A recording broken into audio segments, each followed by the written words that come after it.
clicking on this video is the best decision you've ever made. I'm not even kidding right now, because I know most of you are probably thinking, should I have clicked on this video? Is it worth it? It is. Every minute of this video is worth your time, because the value I'm going to give you for free, no money, for free, you're going to be amazed. I'm not doing any fake cold outreach videos. Like, there's so many gurus out there asking about their day first when you're doing cold outreach. You've been asking so many people about their day. You don't get a single client like that. I'm going to give you real information, straight to the point. So buckle up, because you're going to learn a lot of stuff in this video that you've never learned before.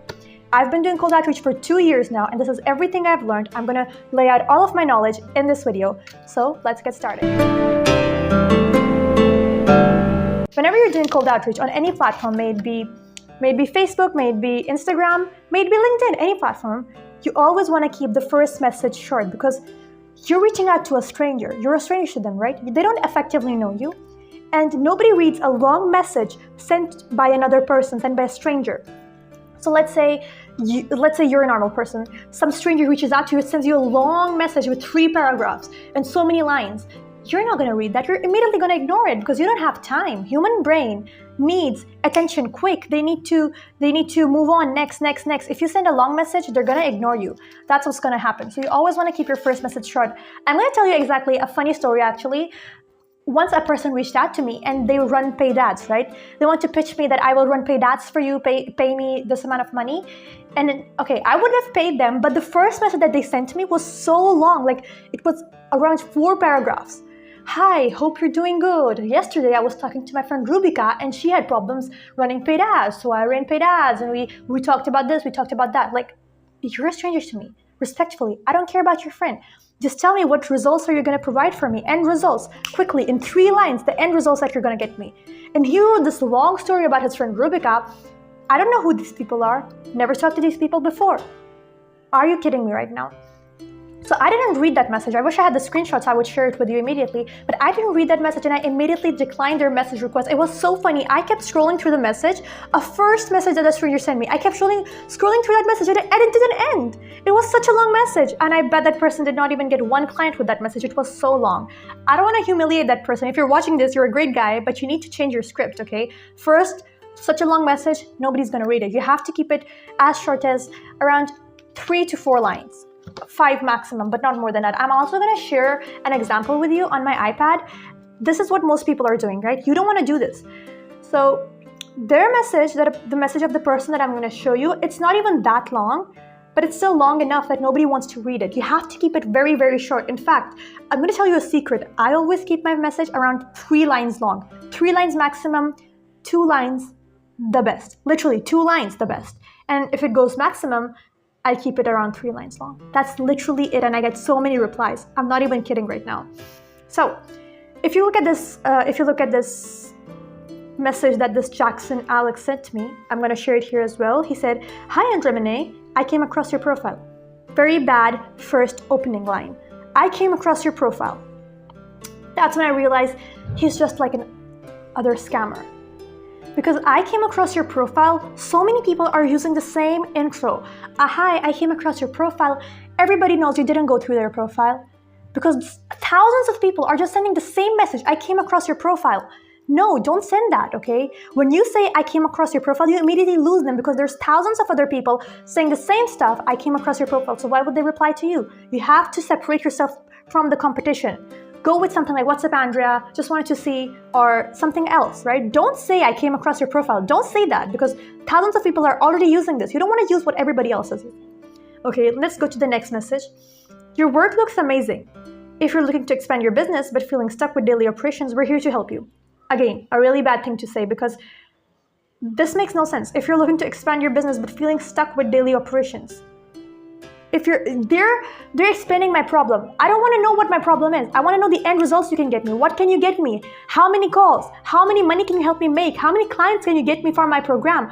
What are the end results that you're selling? If you're looking to expand your business but feeling stuck with daily operations, this looks so confusing. If I send my first message, I just go in with boom. I help coaches. I just want to see if you're interested in getting this many coaching clients, or if you're interested in getting to 100K per month.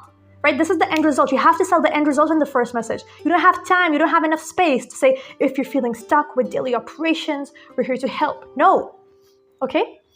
Now let's go to the second point, and we'll come back to this message later, why I never reply to these types of messages and why nobody else replies to these types of messages.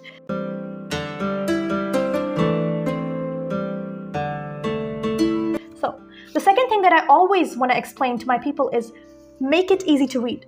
So what's wrong with this message that we're talking about? If you're looking to expand your business but feeling stuck with daily operations, what does that mean? We offer backend and virtual support so you can focus on growth. I don't know what backend means.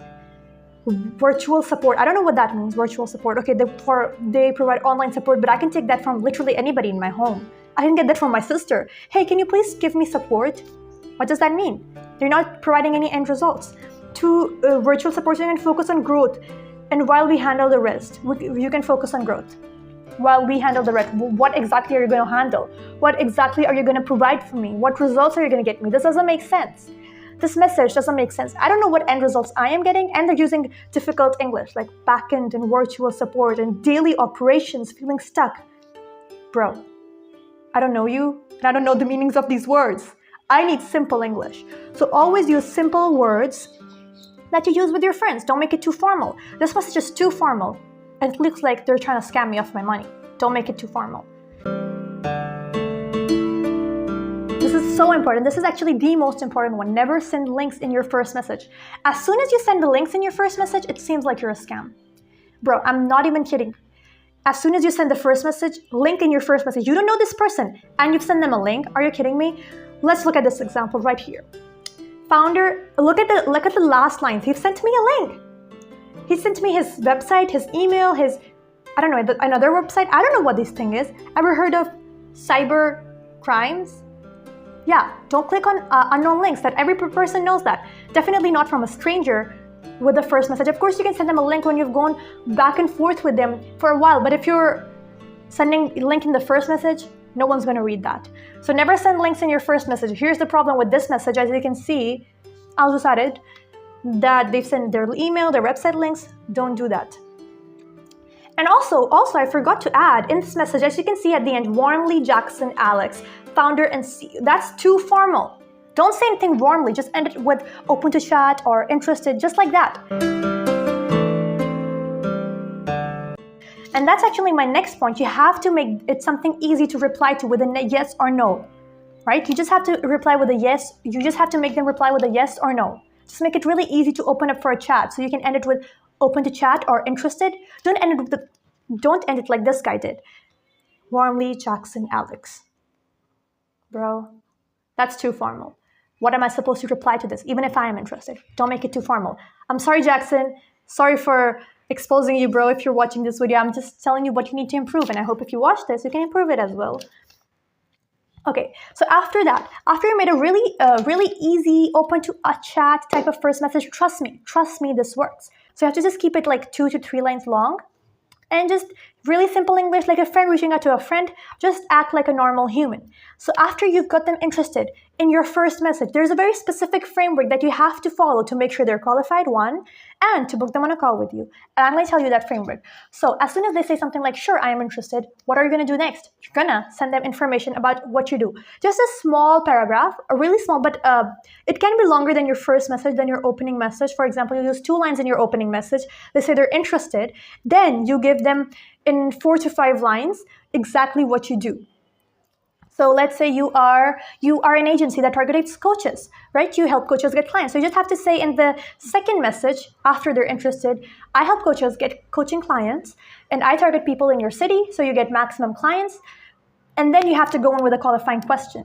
Just give some little information about yourself and then go in with a qualifying question. Never keep the chat dry.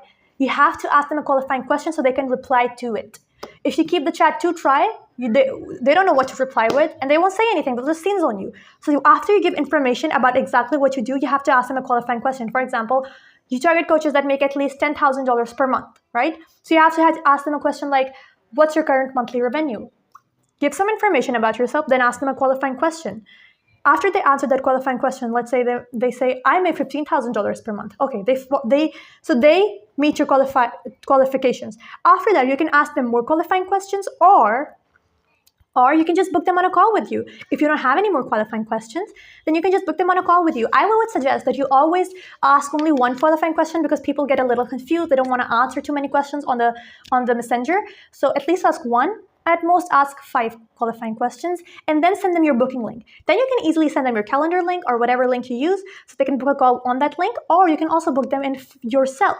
But also, one thing that I would always suggest everyone do is never add qualifying questions on your calendar. Always ask the qualifying questions on messengers. I had like 10 clients. I used to get 10 clients, 10 bookings in 1 week, 10 bookings in 1 week, and now I get around 5 bookings per day. So I get 10 bookings per week. And then suddenly I added a qualifying question. My qualifying question was in the calendar: what's your current monthly revenue? And from 10, I got 1 booking per week. I was using the exact same strategies and I got 1 booking. That's how much people just click off and don't book if you add questions. So don't add questions in the calendar. Try to ask the qualifying questions on Messenger.